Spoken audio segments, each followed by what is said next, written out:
भगवान गणेश गजामुख गजानन नाम जनाशुना कारण तांको मुख एक हाथीर।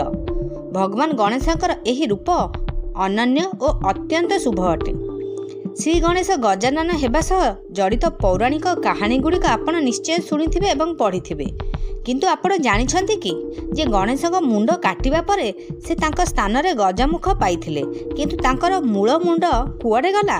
आसंतु एही मजेदार प्रसंगटी शुणी नेबा। श्री गणेशक जन्म संबंध में दुईटी पौराणिक विश्वास अछि।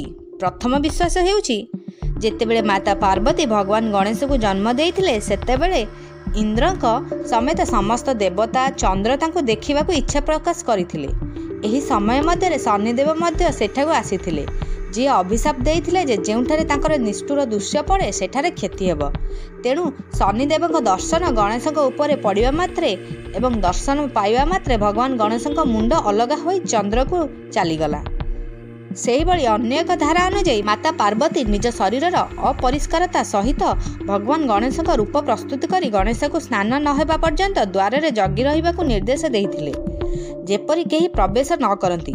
जेतेबेले सेठारे आसीथिबा भगवान शंकर को श्री गणेश भीतर को जीवाकू अटकाइथिले, सेतेबेले भगवान शंकर अजाणतारे चंद्र जगत को जाइथिबा श्री गणेश को मुंड काटी देइथिले। पर भगवान शंकर क्रोधित पार्वती को मनाइबा पई कटा जाइथिबा मुंड बदल गजमुख किंबा हाथीर मुंड जोड़िथिले। यह एक विश्वास जे भगवान गणेश प्रकृत मुंड चंद्र रे अछि। एही विश्वास सहित धार्मिक परंपरा रे मध्य सांकत चैतन्य रे चंद्र दर्शन एवं आग प्रदानकारी भगवान गणेश को उपासना और भक्ति विनाश एवं शुभकामना जना जाउछि।